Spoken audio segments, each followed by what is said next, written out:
55 থেকে 5 বাদ দিলে কত থাকে? এই প্রশ্নের উত্তর আজকে যে সঠিক দিতে পারবে তাকে দেওয়া হবে 15,000 টাকা। আপনি কি পারবেন? জি পারবো। আপনার নাম? আমার নাম সিতি দাস।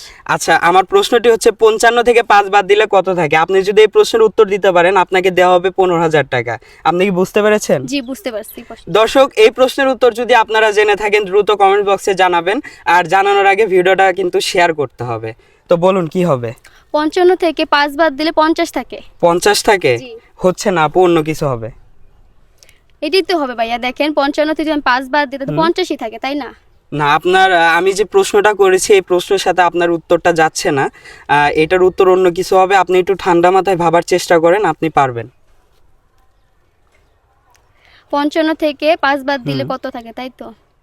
55 থেকে আমি 5 বাদ দিই তাহলে 50 থাকে, তাই না? আপু, আপনি বারবার একই কথা বলতেছেন। আপনি কিন্তু এভাবে উত্তর দিতে থাকলে আপনি এই টাকাটা পাবেন না। আপনাকে সঠিক উত্তরটা দিতে হবে।